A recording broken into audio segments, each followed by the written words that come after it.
चलो अगला क्वेश्चन क्या बोल रहा है कि पूरा अवतल दर्पण की फोकस दूरी, ठीक है, उसकी वक्रता त्रिज्या की, ठीक है। तो अवतल दर्पण की फोकस दूरी उसका वक्रता त्रिज्या का बोल रहा है क्या होता है, दुगना होता है या फिर आधी होता है या फिर चौथाई होता है या बराबर होता है, ठीक है। तो क्या होता है, आधी होता है, क्योंकि हम लोग ये प्रूफ किए हैं a इक्वल टू क्या प्रूफ किए हैं, ये हम लोग प्रूफ किए हैं ना। तो इसका मतलब क्या होता है, आधी होता है। लेकिन अगर क्वेश्चन ऐसा पूछ दे कि बोले कि जो वक्रता त्रिज्या है वो फोकस दूरी का क्या होगा, तो खुद सोच लो r बराबर हम लोग क्या पढ़े हैं, 2f पढ़े हैं। तो यहाँ पर ही वक्रता त्रिज्या फोकस का क्या होगा, दुगना होगा। लेकिन अगर हम लोग पढ़े, अगर क्वेश्चन में आए कि फोकस दूरी क्या होगा, तो वो आधी होगा, लेकिन वक्रता त्रिज्या क्या होगा, फोकस का दुगना होगा। इस चीज का कॉन्सेप्ट को समझ लेना, समझे। अगला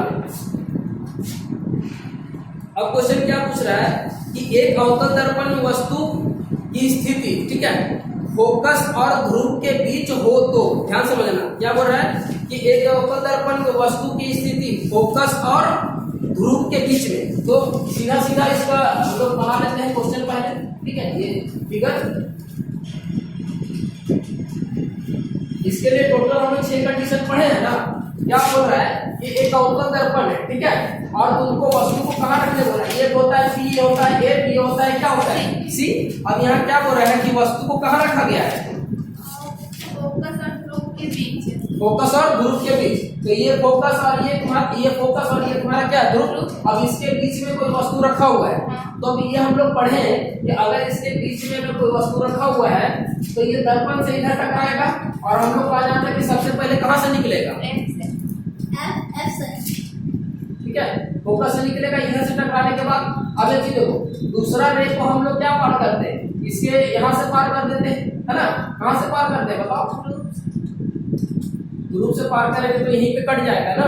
दूसरा रे को हम बताए थे कि हम लोग सी से पार करते हैं, तो सी से इसको टच करते हैं। तो अगर सी से अगर ये पार करेगा तो वापस इसी रास्ते में आ जाएगा, तो ये क्या हो जाएगा, इधर जाकर के बिखरता हुआ चला जाएगा, है ना। तो इधर में तो ये मिलता नहीं है, तो हम लोग क्या दिखाते हैं, इसी को दर्पण के आगे इधर डॉट डॉट लाइन करके इधर मिला देते हैं, तो यहाँ पर ही बनता है। इसका मतलब है कि ये सीधा बन रहा है या उल्टा बन रहा है, सीधा बन रहा है या फिर उल्टा बन रहा है, सीधा बन रहा है। और हम लोग रियल में मिला है या फिर आभासी रूप से मिला है, आभासी रूप में। तो इसका आंसर देखो क्या बोल रहा है कि वास्तविक और बड़ा, वास्तविक और छोटा, आभासी और बड़ा, और आभासी और छोटा। तो देखो आभासी तो बन ही रहा है, और वस्तु इतना छोटा है तो वस्तु से इमेज इसका क्या हो रहा है, बड़ा बन रहा है ना। अब क्वेश्चन नंबर 10, ठीक है, आगे देखो इसका आंसर बता। क्या बोल रहा है कि किसी अवतल दर्पण द्वारा आभासी सीधा और आवर्धित प्रतिबिंब, ध्यान से सुनो इस क्वेश्चन को। क्या बोल रहा है कि एक अवतल दर्पण है जिसमें तुम्हारा आभासी बन रहा है, सीधा बन रहा है और आवर्धित प्रतिबिंब बन रहा है। अब आवर्धन हम लोग पढ़े हैं, आवर्धन बराबर क्या पढ़े हैं कि प्रतिबिंब का ऊंचाई बटा वस्तु का ऊंचाई, यानी पढ़े थे ना a equal to h dash by h। ये तुम्हारा क्या था, प्रतिबिंब का ऊंचाई, और ये क्या था तुम्हारा वस्तु का ऊंचाई। तो इसमें क्या बोल रहा है कि आवर्धित प्रतिबिंब तब बनता है जब वस्तु की स्थिति, अब बोल रहा है कि हम लोग कहाँ पर रखते हैं कि तुम्हारा जो प्रतिबिंब है वो तुम्हारा वस्तु से बड़ा बने और तुम्हारा आभासी बने और बड़ा बने। तो यही कंडीशन में है ना, P और F के बीच में। तो देखो लिखा हुआ है कहीं पर दर्पण के ध्रुव और उसके फोकस के बीच में रखने पर बनेगा ना, ये हम लोग पढ़े ना अभी। अगला अब 11 नंबर में क्या बोल रहा है, बोल रहा है मोटर गाड़ी के चालक के सामने लगा रहता है। अब मोटर गाड़ी के सामने क्या लगा रहता है, उत्तल दर्पण, हाँ उत्तल दर्पण है ना, तभी तो वो पीछे का वस्तु को देख सकता है। पिछले बार पढ़ा रहे थे ना, ये क्वेश्चन पूछे थे कि वो गाड़ी के सामने क्या रहता है, तो बोलते सर जो छोटा छोटा स्माइली लगा होता है ना वो रहता है। अब मेरे अजीब आ रहा है क्वेश्चन कुछ क्या रहा है, ठीक है, तो उसका स्माइली पे ध्यान था, मिरर पे ध्यान नहीं। अगला हो रहा है उत्तल दर्पण द्वारा बना प्रतिबिंब, ठीक है। अब उत्तल दर्पण में हम लोग दो ही कंडीशन पढ़े थे, है ना, एक कंडीशन और होता है जो ध्रुव पे रखा होता है। तो उत्तल दर्पण में तुम्हारा प्रतिबिंब कैसा बनता है, काल्पनिक और सीधा, काल्पनिक सीधा बनता है ना, और वस्तु से छोटा बनता है या बड़ा बनता है? वस्तु से बड़ा, छोटा बनता है, छोटा, वस्तु से छोटा ही बनता है ना। अभी तो वो कंडीशन बना के दिखाएं कि ये तुम्हारा फोकस में ही बनता है और पी और एफ के बीच में बनता है। तो इसका आंसर क्या होगा तुम्हारा? काल्पनिक और सीधा। फिर और कुछ क्वेश्चन पूछ रहा है कि उत्तल दर्पण द्वारा बना प्रतिबिंब होता है। अब उत्तल दर्पण में प्रतिबिंब सीधा बनता है, उल्टा बनता है, या सीधा और उल्टा दोनों बनता है? हमेशा सीधा बनता है उसमें, सीधा बनता है ना। हाँ।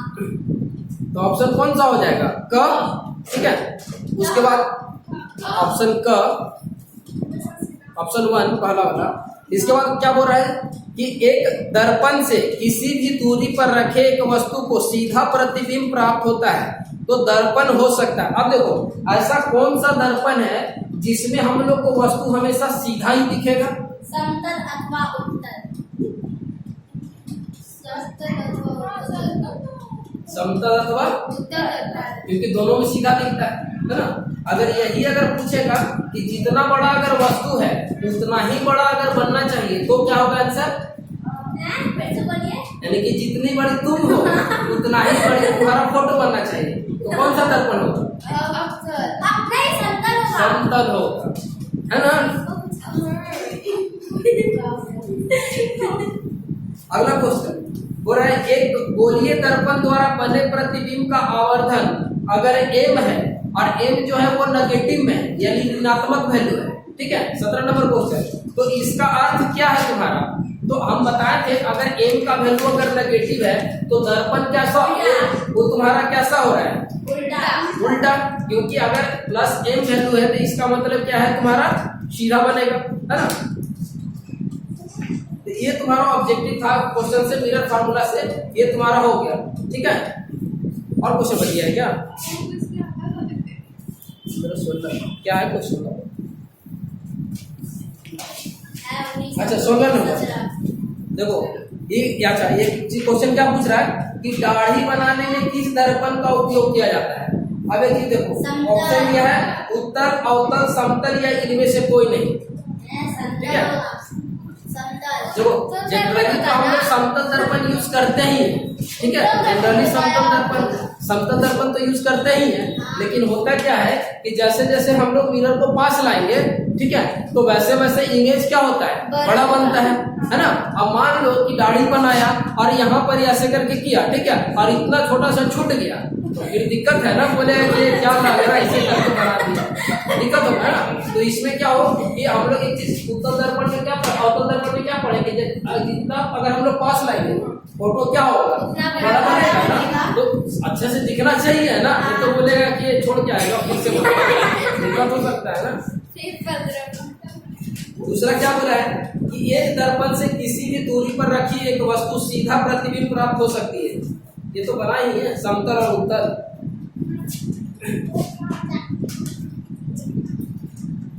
और क्वेश्चन अच्छा, इसमें से कुछ fill in the blanks question है। ठीक है, वो भी कर लेते हैं, देखते हैं।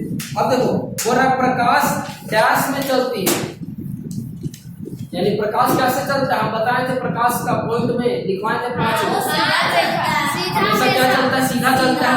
अगर सीधा नहीं चलता तो बगल में क्या होता है वो आराम से हम लोग देख सकते हैं ना।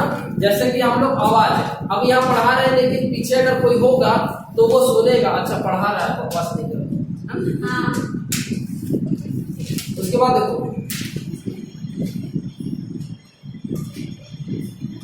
जो क्या दूसरा में बोल रहा है, यदि किसी दर्पण द्वारा बने प्रतिबिंब का आकार हमेशा वस्तु के आकार के बराबर हो तो दर्पण क्या होगा?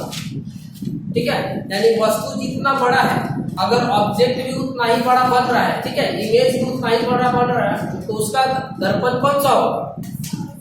समतल दर्पण होगा। हाँ, हम बोल रहे हैं कि जितना बड़ा तुम हो उतना ही बड़ा तुम्हारा इमेज बन रहा है, तो कौन सा दर्पण होगा? समतल दर्पण होगा।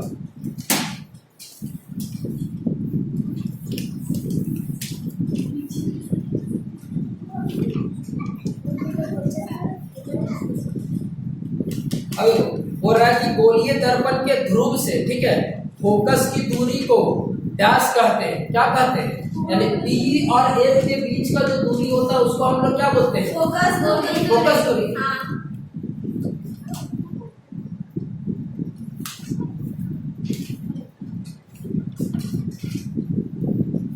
ये लगभग हमारा ये हो गया, ठीक है। बाकी जो क्वेश्चन बचा है उसको हम लोग आगे बनाएंगे।